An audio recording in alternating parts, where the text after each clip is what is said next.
पर माताएं लोग होती है ना, घड़ा लेके पानी भरने पनघट में नदी में जाती थी, वहां से आती थी।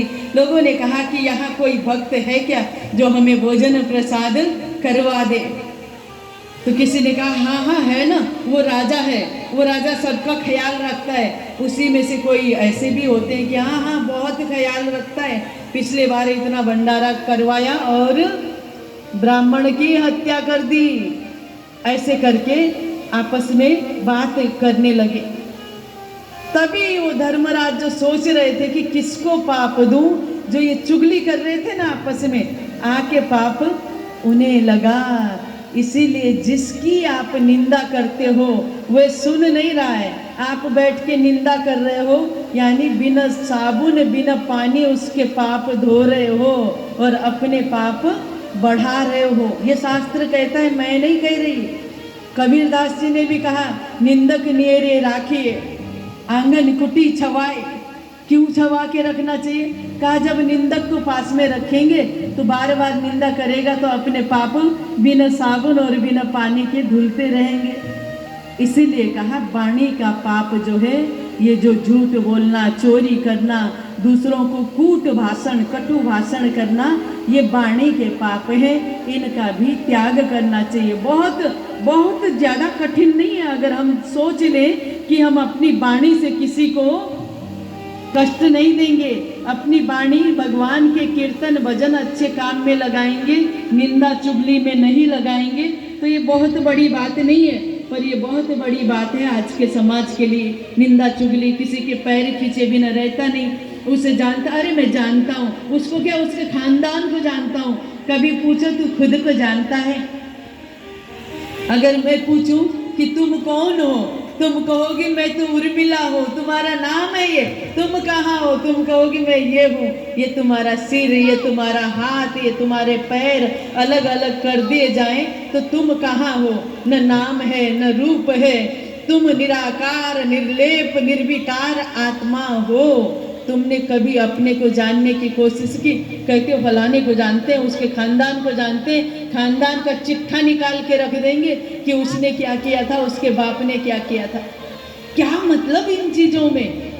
कोई मतलब है क्या? कुछ मिलना है क्या? जिस चीज़ से कुछ नहीं मिलना, कोई मतलब नहीं। जिनकी चुगली निंदा करते हैं उनको न मिलना कुछ, अपने को न मिलना।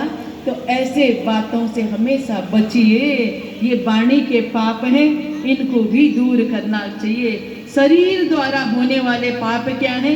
न खाने योग्य बासी भोजन खाना, प्राणी का वध करना यानी हिंसा करके मांस भोजी बनना और व्यर्थ कार्य करना, चोरी आदि करना, ये शरीर द्वारा कर्म द्वारा होने वाले पाप है ना। बासी भोजन भी नहीं खाना चाहिए।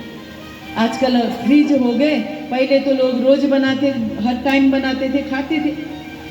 पर फ्रिज होने से क्या है कि सब फ्रिज में रख देते हैं, वो 2-4 दिन खाते रहते हैं। जो आटा गूंद के आप फ्रिज में रखते हैं ना, वो पिंडी जैसा हो जाता है, जैसे पिंडी दान करने के लिए आटा होता है ना। इसीलिए रात्रि में आटा बचाना नहीं चाहिए। आप उतना ही गूंदो जितना खाना है।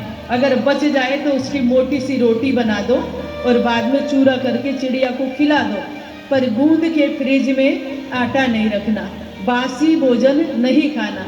सुबह का आप शाम को खा सकते हो ढक के, अगर साफ सुथरा रखा है, पर रात्रि का भोजन सुबह नहीं खाना। ये विशेष ध्यान रखना। आप अपने भोजन में अगर विशेष ध्यान रखेंगे तो एक तो आप रोगी नहीं होंगे, निरोग होंगे और इन सब चीज़ों से भी मुक्त हो जाएंगे, शुद्ध बनाएंगे, भगवान को भोग लगाएंगे और पाएंगे। जो वस्तु भगवान को भोग लगा नहीं सकते वो वस्तु मत खाओ।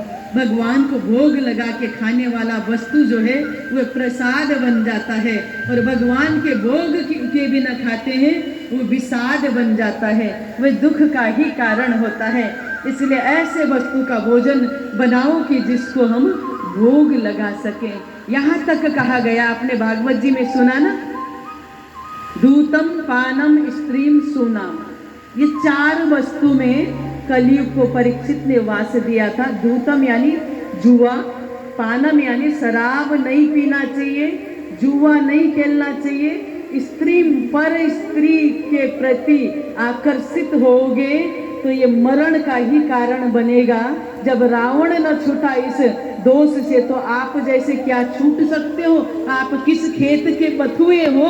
सोने की लंका वाला रावण भी नाश हुआ, तो आपका नाश होना निश्चित है। जुआ नहीं खेलना, शराब नहीं पीना, दूसरे की स्त्री या दूसरे के पुरुष के साथ में संबंध नहीं रखना, और फिर सुनाम यानी पशु हत्या करके खाना नहीं। ये 4 चीज में कलयुग वास करता है। तो उसने कहा कि मुझे अच्छा जगह तो बता दो एक।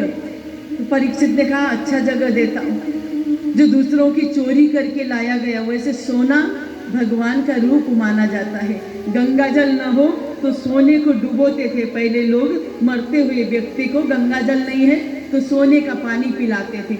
सोना भगवान का रूप माना गया है, जब वो प्रसाद की तरह है। चुराया हुआ